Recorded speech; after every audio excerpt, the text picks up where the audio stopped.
एक बार की बात है, रमा की दो बहुएं थी, रश्मि और इंदु। एक को वो अपनी पसंद से लेके आई थी और दूसरी उसके खुद के बेटे ने पसंद की थी, जिसका नाम इंदु था। इंदु को उसकी सास पसंद नहीं करती थी और दूसरी बहू रश्मि को बहुत पसंद करती थी। रश्मि इधर तो आओ, देखो तुम्हारे लिए मैंने कंगन बनवाए हैं। अरे वाह मम्मी जी, दिखाओ। ये देखो, सोने के हैं। ये क्या मम्मी जी, इतने पतले से, ये भी कोई कंगन है?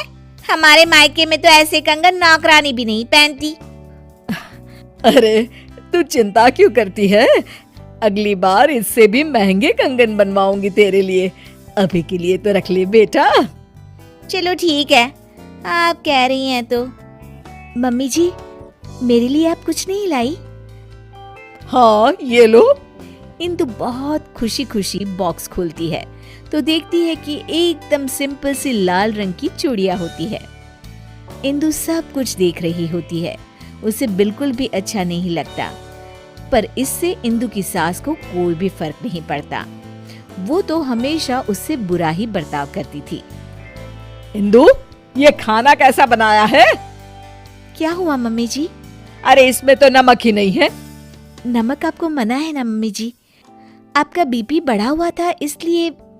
इंदु, तू मुझे मत सिखा, समझी? जैसा खाना सबके लिए बनता है वैसा ही खाना मेरे लिए भी बनाया कर। सासू माँ की डांट खाकर इंदु अपने कमरे में आ जाती है और हम देखते हैं कि वो कोई आम लड़की नहीं है, बल्कि उसके पास सुपर पावर है। चुटकी बजाती है और कमरा अपने आप साफ हो जाता है। पर घर के सारे काम वो अपने आप ही करती थी। सफाई करना, कपड़े धोना, खाना बनाना, ये सब उसने बहू बनने के लिए सीख लिया था। इंदु, एक काम तुम ठीक से नहीं करती। अरे मैंने तुमसे कहा था कि पीली साड़ी प्रेस करके रखना और तुमने लाल वाली कर दी। सॉरी मम्मी जी, घर में इतना सारा काम होता है, मुझसे गलती हो गई। कितना काम होता है सब दिखता है मुझे। तो फिर आपको ये क्यों नहीं दिखता कि रश्मि दीदी तो कोई भी काम नहीं करती? उससे तुम अपनी बराबरी मत करो, समझी? क्यों मम्मी जी, मैंने ऐसा क्या किया है जो आप मेरे साथ ऐसा बर्ताव करती हैं? तुम उसकी जगह कभी नहीं ले सकती। उसे मैं पसंद करके लाई थी और तुम। मैं क्या मम्मी जी, रुक क्यों गई?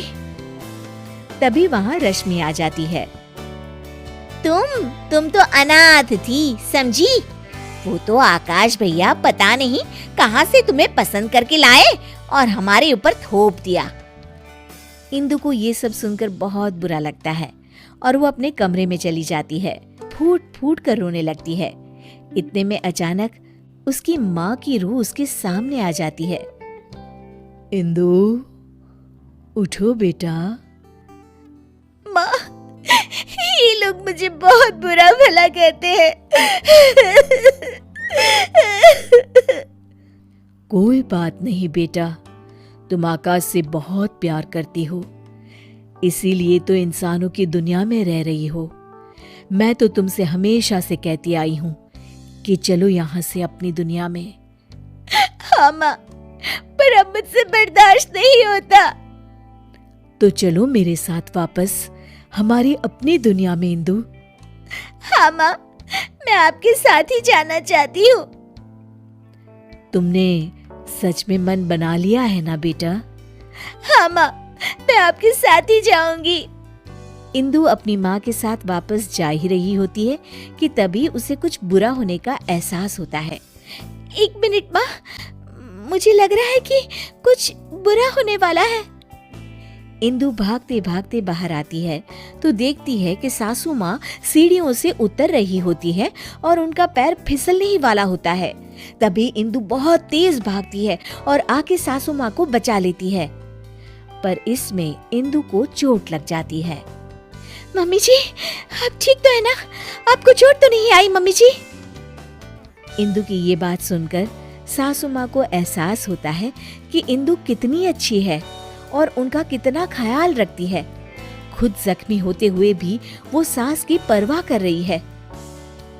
बेटा, चोट तो तुझे आ गई और तू अभी भी मेरी परवाह कर रही है। थैंक यू बेटा, थैंक यू। अगर तू न होती तो न जाने क्या होता। नहीं नहीं मम्मी जी, जब तक मैं हूँ आपको कुछ नहीं होगा। मुझे माफ कर देना बहू, मैंने हमेशा तेरे साथ बहुत बुरा बर्ताव किया। अरे नहीं मम्मी जी, प्लीज आप इस तरह माफी मत मांगिए। इंदु, इधर तो आओ बहू।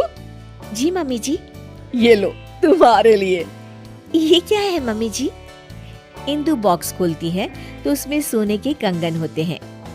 मेरी फेवरेट बहू के लिए एक तोहफा। इंदु खुश हो जाती है और अपनी सास के गले लग जाती है। Thank you mummy ji.